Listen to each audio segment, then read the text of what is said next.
Halo teman-teman, ketemu lagi di Miki Little Pastry. Di Tips Baking bersama Miki hari ini kita akan bahas mengenai roti. Nah, roti terutama kenapa sih roti itu bisa tidak mengembang? Biasanya ya ini kalau awal-awal seringkali kita bikin, rotinya kelihatannya modelnya bagus nih, tapi kok waktu di oven dia nggak ngembang, atau malah kita baru sadar mungkin setelah udah keluar oven kita potong dimakan kok keras. Nah, kenapa sih roti ini bisa nggak mengembang? Kalau roti ini kan macam-macam ya, mulai dari yang umum seperti donat, roti manis, roti tawar, roti sisir, kemudian ada bakpao kan masuk roti juga, bluder. Nah, menunya macam-macam, tapi semua itu tetap kategorinya masih di roti. Nah, pemicunya gimana sih roti itu kok nggak mengembang? Faktor yang perlu diperhatikan pertama adalah ragi. Ragi itu yang butir-butir kecil. Nah, ragi ini bisa dibilang seperti nyawa utamanya dari roti. Ragi ini fungsinya sebagai pengembang. Jadi, ragi ini dari organisme, dia yang waktu dia tercampur dengan air, dengan tepung, dia seperti terurai dan berkembang biak. Itu yang bikin roti kita bisa mengembang. Jadi teman-teman pastikan ragi, baik ragi instan maupun ragi fresh itu yang ragi basah ya, itu raginya teman-teman masih hidup. Cara memastikan masih hidup gimana? Yang satu dari packing. Kalau kita ngomong dulu ragi instan itu packingnya biasanya kan ada yang per pak besar, yang 500 gram atau per saset. Kalau rumahan teman-teman pakai yang saset itu lebih praktis. Jadi sekali saset dibuka untuk satu resep, udah teman-teman nggak perlu simpan sisa ragi lagi. Nah, tapi seandainya yang di rumah masih perlu simpan ragi, bisa juga dari sisa tadi sasetnya itu digulung, diikat karet, atau dipindah ke tempat yang kedap ya. Kemudian teman-teman simpan di kulkas. Kalau selama disimpan di kulkas dan bungkusnya masih kedap, itu biasanya umur ragi bisa lebih lama. Kalau disimpan di kulkas, dia bahkan umurnya bisa 1 bulan. Tapi ya itu tadi, harus kemasan rapat. Atau kalau misal ragi yang belum dibuka, di packingnya kan masih kedap tuh, itu lebih bagus, bahkan di suhu ruangan pun awet, bisa tahan lama. Nah, kita balik lagi cara memastikan ragi instan itu masih hidup atau enggak. Itu teman-teman siapkan air hangat biasanya, kemudian dikasih terigu sedikit, aduk, terus teman-teman kasih ragi instan sedikit, aduk rata. Diamin aja, tunggu sekitar 1-5 menit, terus kemudian teman-teman lihat.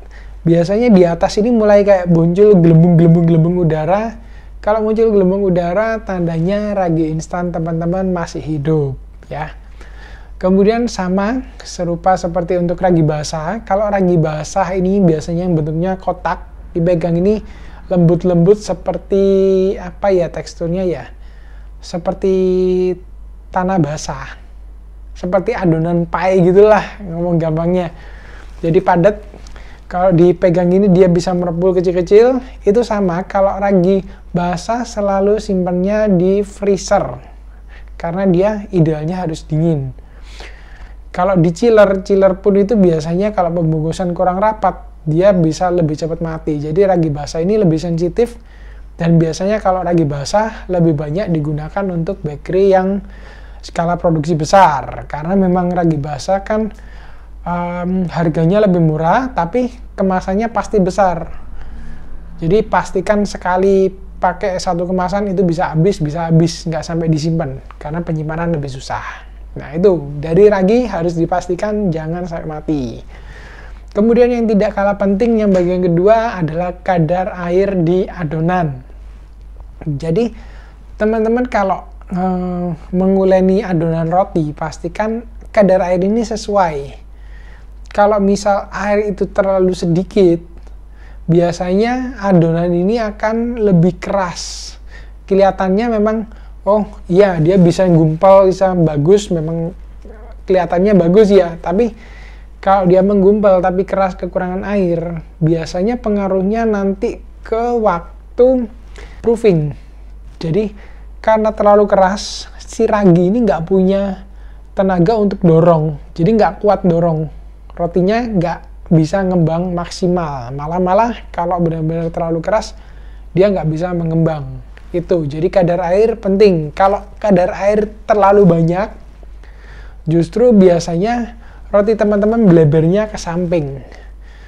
Jadi memang kalau air terlalu banyak, dia kan ragi bisa mengembang nih, tapi biasanya nggak bisa ke atas pluk gini, nggak bisa, tapi dia malah melebar ke samping. Itu pengaruh kadar air di adonan. Kemudian faktor ketiga adalah proses mixing atau pengadukan. Jadi proses mixing ini juga penting. Pastikan mixing ini tidak terlalu lama. Tidak terlalu lama dalam artian sampai adonannya jadi panas ya. Karena kan kalau teman-teman mixer itu ada istilahnya gesekan antara adonan dengan bowl. Dalam waktu lama gesekan ini menimbulkan panas. Nah, kalau terlalu lama dan panas, ragi ini kan bisa dibilang organisme hidup. Dia sensitif dengan suhu juga. Dan dia ideal untuk tumbuhnya itu biasanya berkembang di sekitar suhu 35-40. Di sekitar suhu seperti itu dia bekerjanya bagus. Jadi waktu proses mixing, pastikan suhunya itu kondisi dingin. Jadi nggak sampai di suhu 35 suhu adonannya. Nah, kenapa sih? Kalau misal suhu teman-teman waktu di mixing sudah hangat, sudah suhu 35, kan itu ragi dia sudah mulai bekerja, bahkan sampai saat diaduk. Nah, nanti kalau sudah bekerja saat diaduk, nanti begitu teman-teman sudah potong, bentuk, waktu bentuk ini, ragi kan sebelumnya udah kerja. Dia seperti kehabisan tenaga. Jadi kehabisan tenaga, dia nggak kuat untuk dorong lagi. Itu bisa salah satu penyebabnya. Jadi waktu mixing yang terlalu lama dan suhunya jadi panas. Pengaruh lain, suhunya yang terlalu panas itu nanti juga pengaruh sama tekstur dari roti teman-teman. Biasanya kalau suhu terlalu panas kan sudah bekerjanya lama nih. Otomatis pori-pori yang terbentuk di adonan roti ini kan cenderung lebih besar. Nanti waktu dipanggang itu tekstur roti teman-teman lebih kasar. Kemudian proses yang keempat yang perlu diperhatikan itu adalah proses proofing. Proses proofing itu yang apa? Jadi teman-teman kan sudah uleni adonan, kemudian adonan didiamkan sebentar.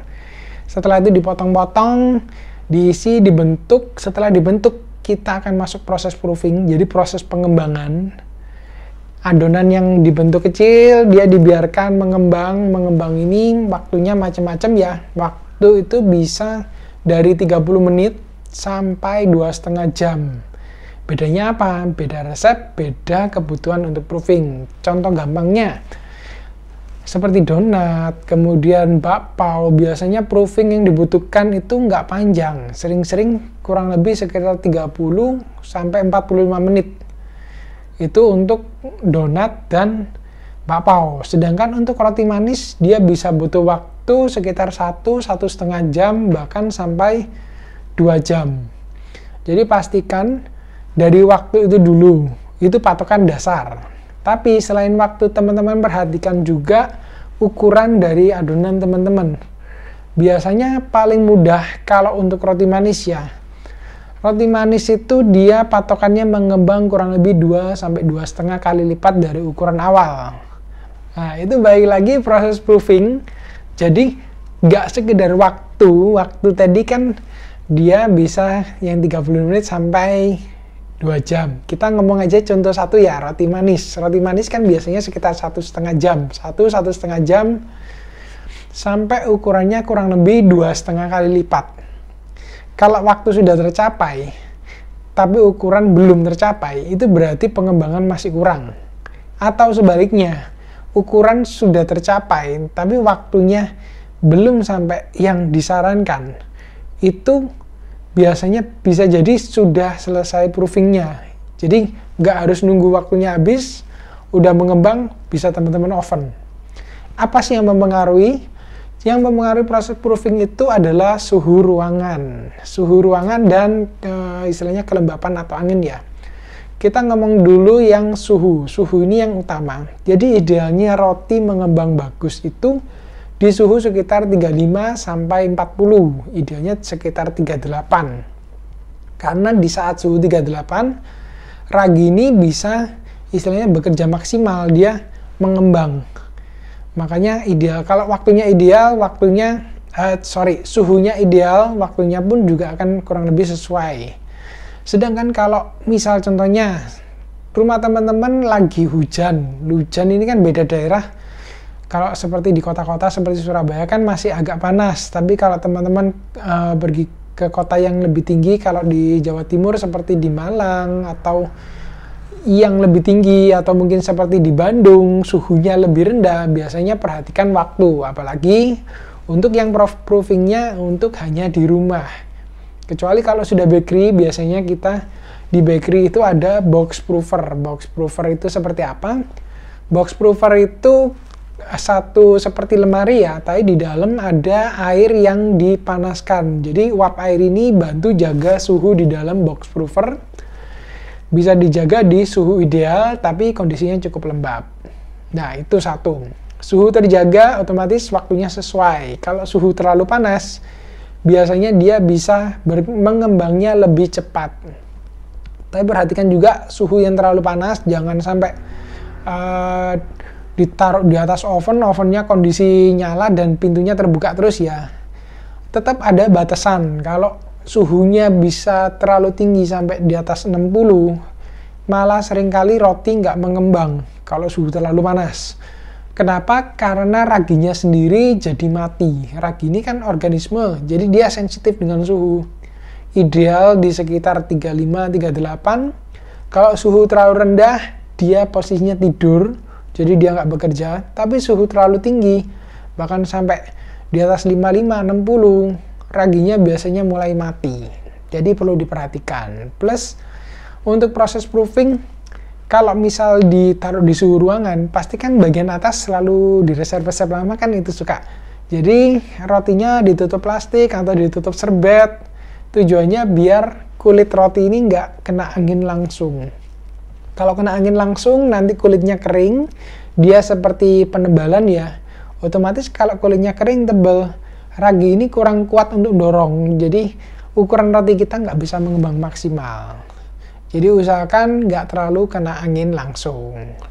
Terus poin terakhir yang pengaruh mengembang atau enggak adalah proses oven. Jadi proses oven untuk roti biasanya suhunya sekitar 170 sampai 200 tergantung jenisnya ya. Kalau roti manis kan sekitar 170 sampai 190, sedangkan roti tawar itu bisa lebih tinggi 190, 200. Jadi selama pengovenan perhatikan suhunya.